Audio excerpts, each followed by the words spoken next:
Hello दोस्तों, स्वागत है आपका यूट्यूब चैनल टेटफेट एकेडमी में। मैं हूं शशिकांत राय और आज हम पढ़ने वाले हैं बाल मनोविज्ञान के तहत शिक्षण सूत्रों के प्रयोग का जो सिद्धांत है उसके बारे में।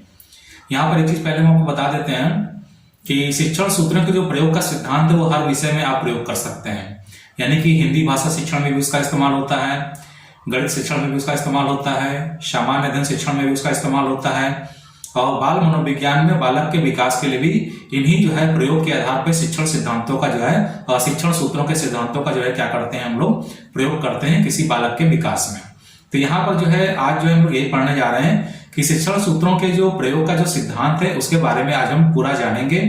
और सीटेट में चाहे यूपी टेट में चाहे किसी भी टेट एग्जाम में बिल्कुल कन्फर्म इनमें से जो है एक प्रश्न या दो तीन प्रश्न जो है जरूर पूछे जाते हैं और ज्यादातर लोग इनमें कंफ्यूज हो जाते हैं। तो इसलिए स्पेशल जो है मैंने इस टॉपिक को आज उठाया है कि शिक्षण सूत्रों के प्रयोग के जो सिद्धांत हैं उसको आज हम जो है क्लियर करेंगे अपने इस वीडियो लेक्चर में।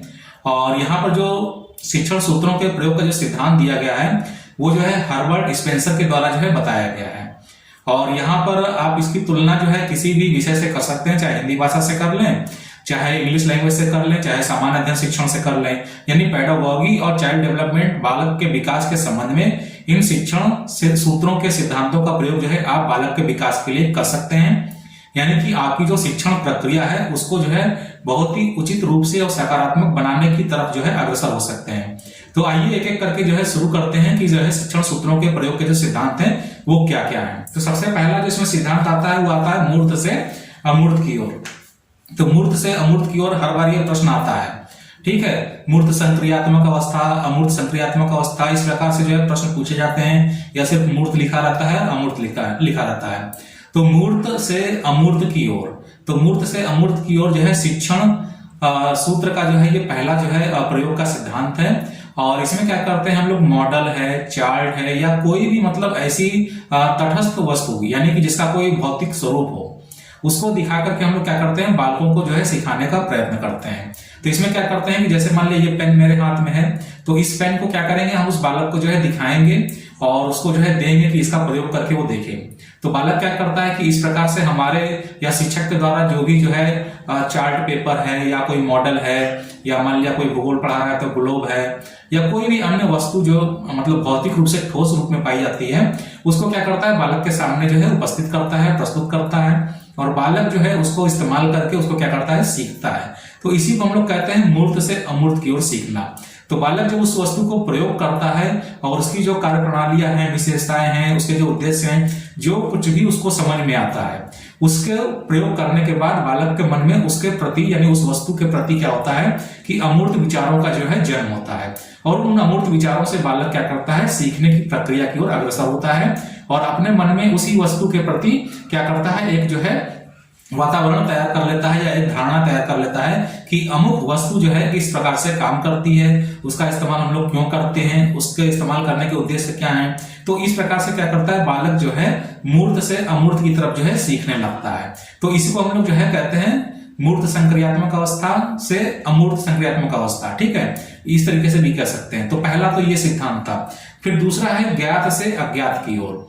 दूसरा जो सिद्धांत है आपका क्या है शिक्षण सूत्र का जो सिद्धांत है दूसरा ज्ञात से अज्ञात की ओर। तो ज्ञात से अज्ञात की ओर क्या करता है बालक, ज्ञात में क्या करता है शिक्षक जो है बालक से जो है कुछ जानने का प्रयास करता है। मान लिया आप जो है नदी के बारे में पढ़ा रहे हैं तो नदी के बारे में जो है शिक्षक क्या करेगा बालक से पहले जानने का प्रयास करेगा कि जो है बालक जो है नदी के बारे में कुछ जानता है कि नहीं जानता है। तो बालक से जब पूछा जाता है कि क्या तुमने नदी देखी है तो बालक क्या करता है अपने विचार प्रस्तुत करता है।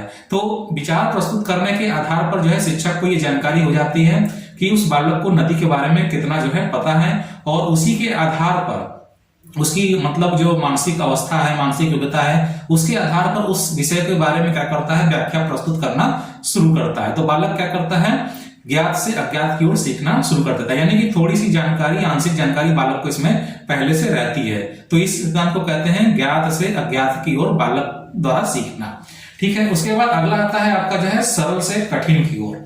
तो सरल से कठिन की ओर में क्या होता है कि सरल से कठिन की ओर सिद्धांत में क्या करते हैं बच्चे के सामने सबसे पहले शिक्षक क्या करता है सरल प्रत्यय जो है उपस्थित करता है। प्रत्यय का मतलब वही चीज है ऐसी शब्द, ऐसे वाक्य, ऐसी विषय सामग्री उसके सामने रखना कि जो है उसके लिए सरल हो। जैसे मान लिया कि आप जो है किसी बालक को जो है गणित की शिक्षा दे रहे हैं, तो गणित की शिक्षा में हम लोग क्या करते हैं, जैसे मान लो एक वस्तु रखी, फिर उससे पूछा कि जो है कितना है, फिर 2 वस्तु मतलब बढ़ाते हैं संख्या। तो ये क्या है, एक सरल संप्रत्यय का जो है प्रकटीकरण बालक के सामने जो है शिक्षक करता है। तो बालक क्या करता है कि सरल से जटिल की ओर सीखना शुरू कर देता है। तो इसको सरल से कठिन की ओर का सिद्धांत भी कहते हैं और सरल से जटिल की ओर का सिद्धांत भी कहते हैं।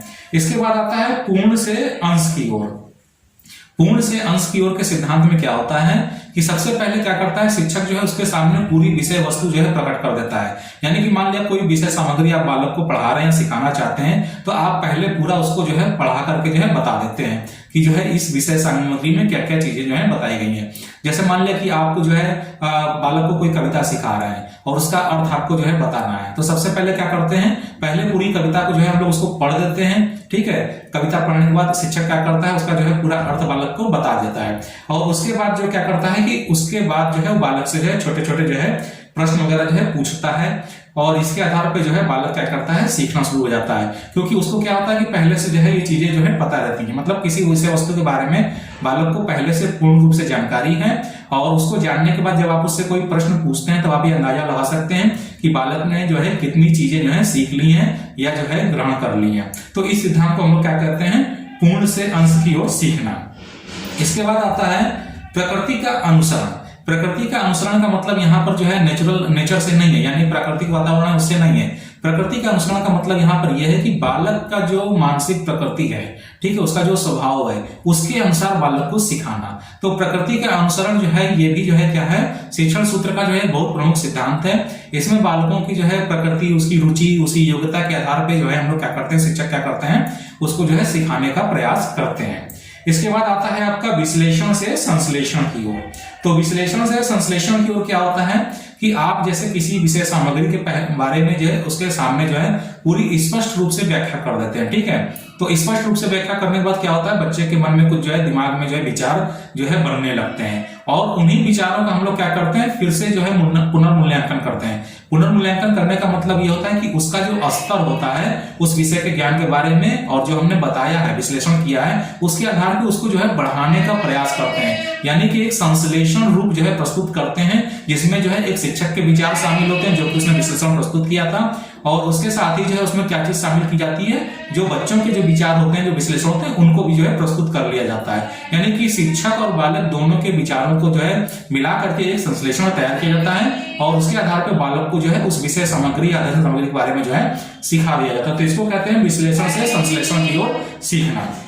इसके बाद आता है मनोवैज्ञानिक से तार्किक की ओर। तो मनोवैज्ञानिक से तार्किक की ओर का क्या मतलब क्या होता है, मनोवैज्ञानिक से तार्किकता की ओर ये होता है कि बालक की जो योग्यता होती है, ठीक है, यानी कि मानसिक स्थिति पे जो उसकी योग्यता है उसके अनुसार पहले हम लोग क्या करते हैं, अध्ययन सामग्री या शिक्षण सामग्री उसके सामने प्रस्तुत करते हैं और उसी को जो है आगे धीरे धीरे पढ़ाते उसको तार्किकता की ओर ले जाने का जो है प्रयास करते हैं। मान लिया कि जैसे आपको किसी बालक को जो है कोई मैथ का फार्मूला जो है सिखाना है, या आप साधारण उदाहरण ले लीजिए कि जैसे आपको जो है जोड़ सिखाना है, ठीक है, तो जोड़ में हम लोग क्या करते हैं, पहले जो है बच्चे की जो मनोवैज्ञानिक स्थिति होती है गणित के बारे में वो हम पता करते हैं कि हाँ बच्चे के अंदर जो है कुछ गणित के बारे में सीखने की जो है ललक है कि नहीं है। ठीक है, उसके बाद हम लोग क्या करते हैं, जैसे एक उंगली दिखाते हैं ना कि जोड़ना है, मान ले दो कितने होते हैं, तो हम लोग कहते हैं कि ठीक है पहले एक उंगली करो फिर दो उंगली एक हाथ से गिनवा देते हैं और फिर जो है फिर दूसरे हाथ में जो है 2 उंगली गिनवाते हैं, फिर कहते हैं इसको पूरा गिनो। तो वो बच्चा क्या करता है 4 उंगली टोटल जो है गिन देता है। तो ये क्या होता है कि बच्चे की जो मनोवैज्ञानिक अवस्था है उसको हम लोग क्या करते हैं, धीरे धीरे तार्किकता की ओर जो है ले जाने का प्रयास करते हैं और इसी को हम लोग क्या कहते हैं, मनोवैज्ञानिक से तार्किकता की ओर सीखना। तो ये भी जो है शिक्षण सूत्र का जो है कि बहुत ही महत्वपूर्ण जो है प्रयोग के आधार पर जो है सिद्धांत है। ठीक है, इसके बाद आता है आपका विशेष से सामान्य की ओर। तो विशेष से सामान्य की ओर का मतलब ये होता है कि इसमें जो है सबसे पहले हम लोग क्या करते हैं, बालक के सामने जो है विशेष अध्ययन सामग्री प्रस्तुत करते हैं। विशेष अध्ययन सामग्री का मतलब होता है ऐसी सामग्रियां जो अंतरराष्ट्रीय तत्वों पर निर्भर करती हैं। ठीक है, यानी कि एक बहुत ही व्यापक स्तर पे आप क्या करते हैं, बालक के सामने जो है शिक्षण सामग्री जो है प्रस्तुत करते हैं और उसके बाद उसका जो है सामान्यीकरण करते हैं। सामान्यीकरण करने का मतलब होता है कि उसको आसान भाषा में हम लोग क्या करते हैं, एक्सप्लेन करने का प्रयास करते हैं। तो इस सिद्धांत को जो है क्या कहते हैं हम लोग, विशेष से सामान्य की ओर बालक को सिखाना। इसके बाद जो है अंतिम जो सिद्धांत आता है शिक्षण सूत्र का, वो है अनिश्चित से निश्चित की ओर। अनिश्चित से निश्चित की ओर में ये होता है कि बालक को जो है शिक्षक क्या करता है, कोई ऐसी मतलब टॉपिक दे देता है, कोई ऐसा शीर्षक दे देता है, या कोई ऐसा वातावरण उसके सामने प्रस्तुत करता है, या कोई ऐसा दृश्य रेखांकन करने का प्रयास करता है। मान लीजिए जैसे कि शिक्षक ने जो है छात्र को कहा कि ठीक है तुम बाढ़ के बारे में बताओ, ठीक है। तो बाढ़ के बारे में क्या होता है कि जो है बालक जब बताना शुरू करता है तो जैसे उसने बाढ़ को देखा हुआ है, उसके गांव में अगर बाढ़ आती है, शहर में उसके यहाँ बाढ़ आती है, तो उसने देखा है कि बाढ़ में क्या क्या हालात जो है उत्पन्न होते हैं। तो बालक क्या करता है, उस बाढ़ के बारे में अपने विचारों के आधार पर बताना शुरू करता है, और उसी के आधार पर शिक्षक क्या करता है, उसको संशोधित करते हुए एक निश्चित प्रतिरूप की तरफ ले जाता है, और एक निश्चित अवधारणा जो है बाढ़ के बारे में बच्चे को जो है बताने का प्रयत्न करता है। और इसी शिक्षण सूत्र के सिद्धांत को हम लोग क्या कहते हैं, अनिश्चित से निश्चित की ओर ले जाना। तो ये जो है सारे जो है प्रमुख सिद्धांत हैं जो कि हर्बर्ट जो है स्पेंसर द्वारा जो है बताए गए हैं, और ये शिक्षण सूत्र के जो सिद्धांत हैं प्रयोग के आधार पे हैं, और इनकी जो है टोटल संख्या 9 है। तो सीटेट के एग्जाम में चाहे यूपी टेट के एग्जाम में ये क्वेश्चन इससे जरूर आते हैं, तो आप इसको आसानी से बिल्कुल समझ लीजिएगा। अगर आपको कोई बात ना समझ में आई हो तो आप कमेंट बॉक्स में कमेंट करके पूछ सकते हैं। दूसरी चीज ये भी यहाँ पे हम आपको बता दें कि इन शिक्षण सूत्रों के प्रयोग के आधार पर जो सिद्धांत बनाए गए हैं, इनका आप प्रत्येक विषय में प्रयोग कर सकते हैं किसी बालक को कोई चीज सिखाने में। तो आज की वीडियो में सिर्फ इतना ही था, और आगे की वीडियो में फिर हम अगले लेक्चर के बारे में जो है बताएंगे। वो दूसरे विषय से भी हो सकता है, हिंदी भाषा के बारे में शायद हो सकता हो, या गणित पेडागोगी के बारे में भी हो सकता है। तो आप हमारे चैनल के साथ बने रहिएगा, और वीडियो अगर पसंद आया तो वीडियो को लाइक कर दीजिएगा, और अपने दोस्तों को भी शेयर कर दीजिएगा ताकि उनको भी इन्फॉर्मेशन जो है मिल जाए। जल्दी अपने नए वीडियो के साथ पुनः आपके सामने उपस्थित होंगे, तब तक के लिए इजाजत दीजिए। धन्यवाद।